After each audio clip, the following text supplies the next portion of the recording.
تعلیم ہے اس دور میں امراض ملت کی دوا ہے، خون فاسد کے لیے تعلیم ہی مثل نشتر۔ اس کے بعد آپ حضرات کے سامنے درجہ خامسہ الف کے طالب علم، درجہ رابعہ کے طالب علم اعجاز الحق تشریف لا رہے ہیں، جن کا موضوع ہے تعلیم ہی تمام مسائل کا حل ہے۔ میں انہیں دعوت دیتا ہوں کہ وہ تشریف لائیں اور آپ حضرات سے مخاطب ہوں۔ اعجاز الحق متعلق درجہ رابعہ علی۔ الحمدللہ وکفا وسلام علی عبادہ الذین اصطفى، اما بعد فاعوذ باللہ من الشیطان الرجیم، بسم اللہ الرحمن الرحیم۔ ثم أورثنا الكتاب الذين اصطفينا من عبادنا، صدق الله العظيم۔ وقال النبي صلى الله عليه وسلم: إنما بعثت معلما، أو كما قال عليه الصلاة والسلام۔ جس علم کی تاثیر سے زن ہوتی ہے نازن، جس علم کی تاثیر سے زن ہوتی ہے نازن، کہتے ہیں اسی علم کو ارباب نظر موت۔ میرے انتہائی واجب الاحترام اساتذہ کرام، عزیز طلباء ساتھیوں اور دور دراز سے تشریف لائے ہوئے مہمانان گرامی، آج میں آپ حضرات کے سامنے جو عنوان لے کر حاضر ہوا ہوں وہ ہے اسلامی نظام تعلیم تمام مسائل کا حل۔ محترم سامعین، اس میں کوئی شک نہیں کہ کامیابی اور کامرانی، فلاح و بہبود کے دور میں بہت سارے نظام قائم ہے،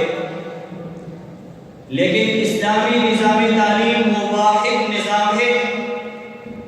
جو کسی بھی قوم کی تہذیب و ثقافت کے لیے عین ادار اور کسی بھی ملک اور معاشرے کی ترقی کے لیے بنیاد اور اساس کی حیثیت رکھتا ہے۔ یہی وجہ ہے کہ جب بھی کسی ملک کے شیرازے کو بکیرنا ہوتا ہے، کسی ملت کی وحدت کو ختم کرنا ہوتا ہے، یا کسی قوم کو صفحے ہستی سے مٹانا ہوتا ہے، تو اس کے لیے کوئی ایٹم بم نہیں گرایا جاتا ہے، نسل کشی نہیں کی جاتی، بلکہ اس قوم و ملت کے نظام تعلیم کو بدل دیا جاتا ہے۔ چنانچہ زیادہ دور جانے کی ضرورت نہیں، جب انگریز سامراج نے مسلمانان برصغیر پر اپنے ناپاک قدم جمائے تو انہوں نے اسی نظریے پر عمل کیا جس کی بدولت مسلمانوں کی وحدت پاش پاش ہو گئی، اور برصغیر پاک و ہند کے وہ مسلمان جو اسلامی نظام تعلیم سے وابستہ تھے، ان کے ہاتھوں لاٹھ نکالے کے مرتب کردہ نظام تعلیم تھما دیا۔ محترم سامعین، آپ اس سازش کا صحیح اندازہ ماضی قریب کی ایک رپورٹ سے لگا سکتے ہیں کہ 2000 سے لے کر 2004 تک اور 2004 سے لے کر 2016 تک مسلم دنیا کے بارے میں جتنی رپورٹیں تیار کیے ہیں، ان میں مسلمانوں کے نظام تعلیم کو بنیادی طور پر ہدف بنانے کی ناپاک کوشش کی گئی ہے۔ اسی لیے تو آج یہ نتائج ہمارے سامنے ہے کہ ایک طرف تو ہم افرادی قوت کی کمی کی سزا بھگت رہے ہیں، دوسری طرف حقائق بھی ہے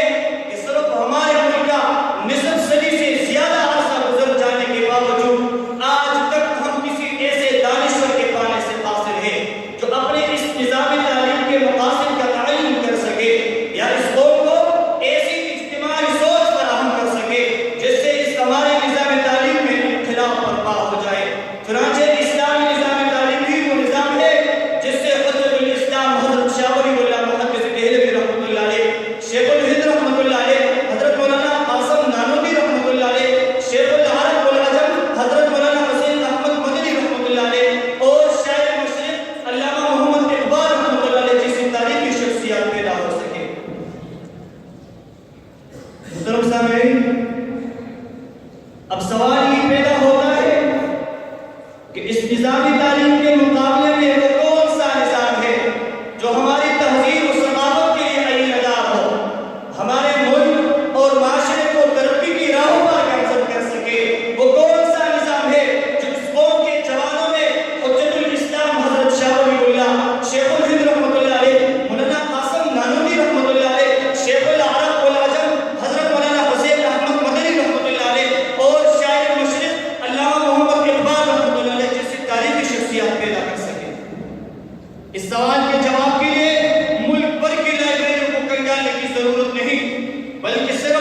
اسلامی نظام تعلیم کے مطالعہ کرنے سے مسائل حل ہو جائیں گے،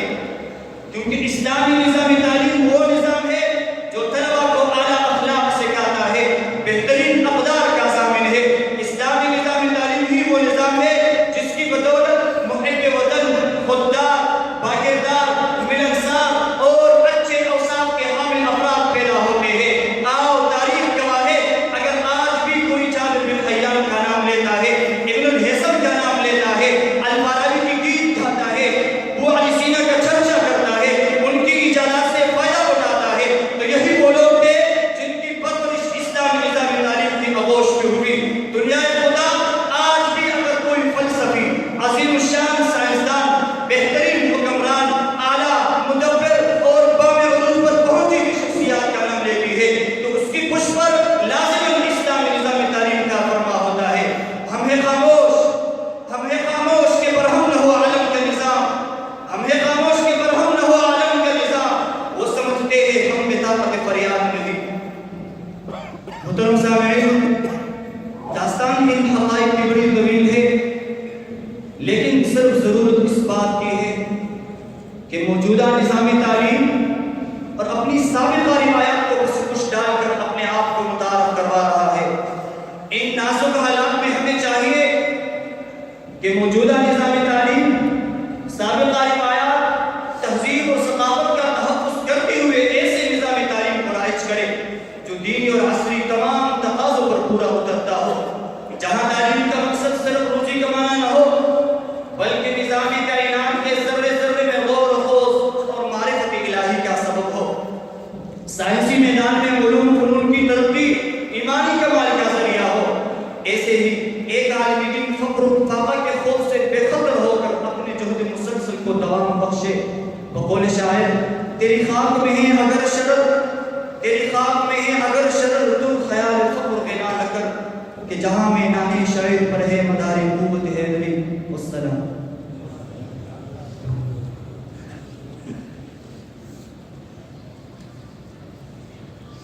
ماشاءاللہ دا اجازت حق کلی تقریر نه بعد د نن لپاره بلنه ورکوم په دې اشعارو سره۔ مولانا عبدالله سے فرمایي و ستا د ګل سره تشبیه رسم تشبیه ده، ستا د ګل سره تشبیه رسم تشبیه ده، دا تشبیه په حقیقت کې خطائی او لکه شي سپوږمۍ د نور په رڼا پټه، لکه شي سپوږمۍ د نور په رڼا پټه